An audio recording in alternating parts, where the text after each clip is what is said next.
Bakunzi bahoraho life twongeye kubasuhuza uyu munsi tugiye kubaganira nk'ibisanzwe ku kimera cyiza cyane bamwe batazi ariko kinazwi cyane ni ikimera bita menthe poivre cyangwa se menta. Icyo ni ikimera kimaze kumenyekana ariko kizwi ubundi kuva mu mateka ya kera y'isi muri antiquité, dore ko ari ikimera gifite amateka atandukanye akomeye ku buzima bw'abantu. Menthe poivre rero ni ikimera gikomoka akenshi mu bihugu by'Uburayi, Amerika, yewe ariko cyane cyane kizwi cyane mu Bwongereza, muri Angleterre, dore ko ari ikimera kizwi kuva mu gihe cya antiquité, ndetse kikaba ikimera cyamenyekanye cyane cyane muri Egypt cyangwa se murabizi Egypt ni ahantu hafite amateka y'igihe kirekire y'imyaka ya kera, yewe no mu Bagereki no mu Baromani. Akaba ari ikimera cyatangiye kumenyekana kuva mu myaka y'1700 mu kinyejana cya 17 cyari kizwi. Menthe rero akaba ari icyatsi kizwiho cyane kongera kugarura umubiri imbaraga, kigafasha umubiri gukemura ibibazo byitwa épuisement cyangwa gucika intege cyane, no mu byo bita asthenia. Asthenia ni uburyo nanone ugira intege nkeya, ukumva wacitse intege mu mubiri, ukumva wacitse intege ubwonko, ariko mu by'ukuri nta kintu wakoze. Mu minsi ya none uzasanga abantu bafite ibibazo bitandukanye, akakubwira ngo arananiwe igihe cyose, akanabyuka mu gitondo akiva mu burira kuko ndumva ndushye, ukibaza umuntu ananijwe n'iki, waruhijwe n'iki ko nta kintu wakoze. Ariko n'abantu bagize épuisement physique cyangwa se umunaniro waturutse kuko hari icyo wakoze, imirimo wakoze y'ingufu, siporo nyinshi, nyuma ukumva ucitse intege, aribyo bita épuisement physique cyangwa asthenia, ukumva ufite intege nke noneho nta n'ikintu wakoze. Bishobora guturuka ku burwayi runaka, bishobora no guturuka ku mikorere y'ubwonko, umunaniro w'ubwonko, bikajyana kukumva wacitse intege. Rero gucika intege no kunanirwa, iki cyatsi cya menthe kigira akamaro gakomeye cyane ku bantu bafite ibyo bibazo, dore yuko ubwayo ifite akamaro gakomeye cyane ko gufasha mu rwungano ngogozi, mu gufasha ubwonko no mu gufasha umubiri gukora neza. Ifite akamaro gakomeye mu gufasha igogora rikagenda neza, irinda constipation, kandi yongera intege z'ubwonko n'intege z'umubiri, ukumva umeze neza. Ushobora kwibaza se ubundi ku gucika intege wowe ubundi biterwa n'iki? Biterwa n'impamvu nyinshi zitandukanye, ariko zimwe mu mpamvu ya mbere ushobora gutuma ucika intege yenda niko wakoze imirimo myinshi, niko wakoze imyitozo myinshi ngororamubiri, ese niko wakoze akazi k'ingufu, ariko noneho mu gihe ntako wakoze, mu gihe utakoze siporo, mu gihe utakoze imirimo myinshi, waba watewe n'iki gucika intege? Bishobora guturuka mu kibazo cy'imitekerereze cyangwa se ku bwonko, nka stress cyangwa gukora ahantu hafite urusaku rwinshi, ibyo nabyo bica intege. Ariko nabwo ushobora kuba utakoze akazi k'ubwonko kenshi, tuvuge ntabwo wize cyane, ntiwasomye cyane, ariko ukumva ufite intege nkeya.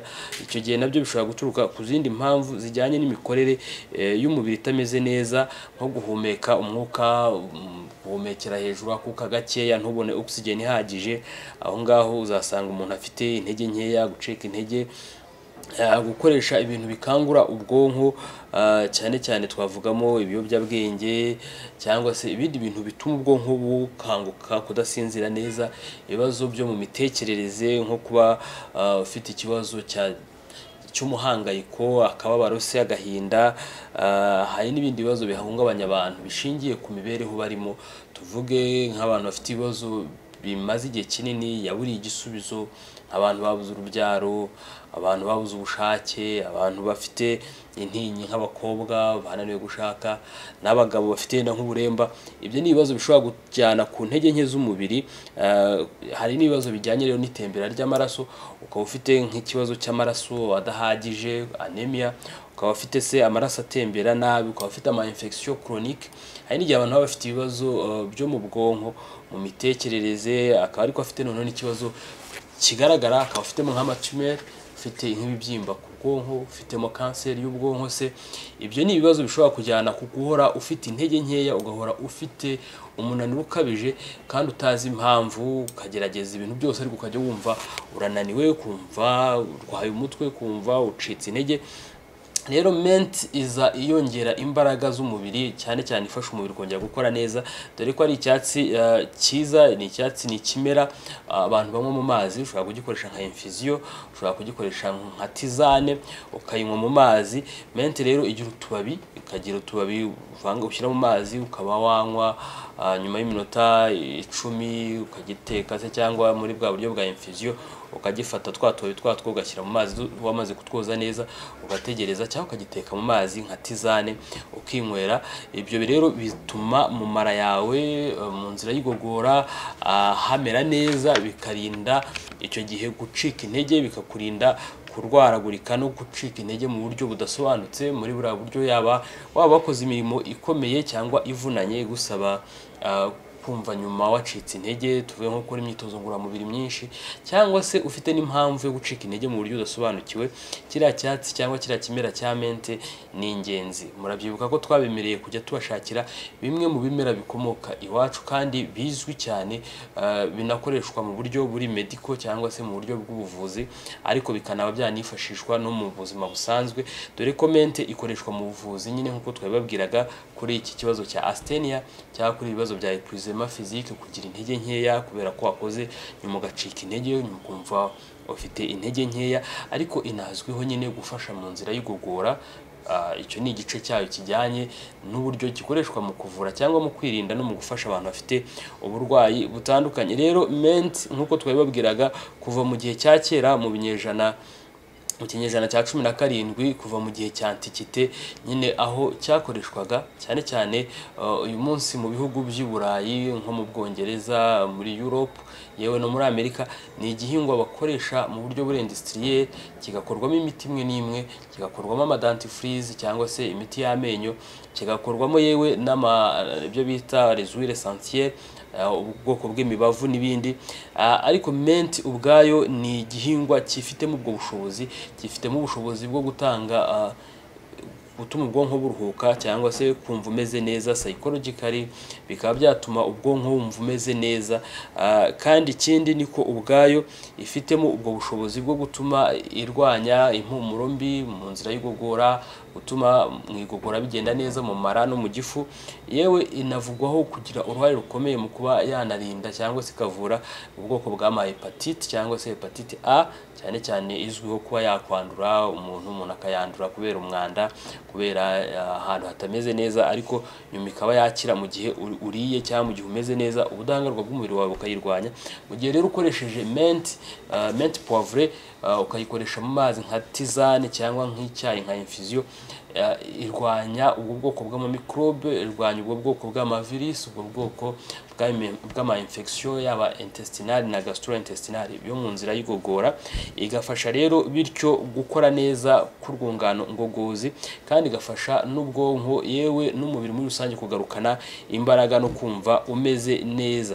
Rero iyi mint poivre ni nziza cyane, hamwe bayita peppermint, ikaba iri mu bwoko bw'ibyo bita menta cyangwa se peperita, akaba ari ubwoko bw'ikimera kiri herbacee cyangwa kiri muri famille bita Lamiaceae, akaba ari ubwoko bwiza bw'ikimera gikoreshwa nyine mu buryo buri medical, kinakoreshwa ariko no mu guteka, abantu bagikoresha mu gukora mu kugariniza ayo mafunguro, mu gukora salade, ariko ushobora no kuyongera mu byo kurya ku gafiriti n'ahandi, ushobora no kuyishyira muri salade, abantu barayikunda, ariko inakoresha mu binyobwa byinshi bitandukanye, yewe harimo n'ibinyobwa bisembuye, kubera impumuro yayo, kubera ubwinshi bwa mentol yifitemo, akaba ari ubwoko bw'impumuro nziza, yewe ikaba igira umumaro ukomeye mu guteka. Mente yifashishwa mu buvuzi nk'uko twabibabwiraga, mu gufasha mu gukora imwe mu miti ivura mu nzira zigogora, ariko inafashishwa mu bintu bitandukanye birimo nka za bombo, abantu bakunda kunyunguta bombo, ushobora kuzuvamo agahumuro runaka, cyangwa uzarebeho ushobora kuzasanga harimo iki kimera cyitwa mint poivre. Ikindi ikoreshwa mu madentifrice, muri Horaho Life dufite dentifrice nziza cyane zifasha mu kibazo cy'amenyo, abantu bafite ibibazo by'amenyo, acukuka, amenyo asa nabi, impumuro mbi mu kanwa. Iyi mint poivre ni nziza cyane mu kuvura indwara zo mu kanwa no mu gufasha mu kanwa kumera neza, hakagira n'impumuro nziza. Inakoreshwa kandi mu gukora nk'amashkrete, twa tuntu bahekenya, tuba dufite impumuro ya mint kandi inakoreshwa mu buryo bw'amashokora. Hari amashokora menshi aba yongewemo mint, ikanakoreshwa kandi mu miti itandukanye, dore ko ubwayo ari plant medicinale cyangwa se ni ikimera gikoreshwa mu buvuzi nk'uko twabibasobanuye mu ndwara zitandukanye z'amara, mu gufasha amara kora neza, abantu bafite amara afite ubunebwe, abantu bagira ama constipation, abantu bagira ama indigestion, abantu bagira ibyo bita brûlement ventral, kumva wabyimbiwe, kumva inda yawe irabyimbye, kumva ibyo wariye ntibiri kugenda neza. Mint ikora akazi gakomeye mu gukuraho icyo kibazo kandi izwiho gufasha umwijima cyane, dore yuko ituma umwijima ukora neza ndetse igakura imyanda mu mwijima, ikanabuza indurwe kuba vide mu buryo bwihuse, cyangwa igatuma indurwe ikorwa neza, ikanasohoka neza, igakora akazi kayo mu bijyanye n'igogora ry'ibiryo. Rero mint ni nziza cyane, ni nziza, dore irazwi ko grama hagati y'eshanu kugeza kuri 15 ushobora kuzikoresha mu litiro imwe y'amazi, ukanywa nibura tasi hagati y'eshatu n'enye ku munsi, bigafasha umubiri wawe kumererwa neza, kugaruka n'imbaraga, yewe no guhangana n'indwara zitandukanye zibasira urwungano ngogozi, indwara zo mu kanwa, yewe n'izindi ndwara zifata cyangwa zihungabanya ubwonko, zirimo kwa kundi ucika intege, kumva nta kabaraga, kumva uguwe nabi, ukumva ufite ibitotsi, cyangwa se ukajya wumva nta n'ibitotsi ufite ngo usinzire, ahubwo ugahora wumva nta ntege. Icyo gihe rero mint poivre ni kimwe mu bimera byagufasha, ni kimwe mu bimera byiza dushobora gusanga iwacu, ushobora gutera, ushobora gushaka ukagitera, ukajya ukinywa mu cyayi cyangwa ukagikorera nka tizane, bikagufasha kumererwa neza.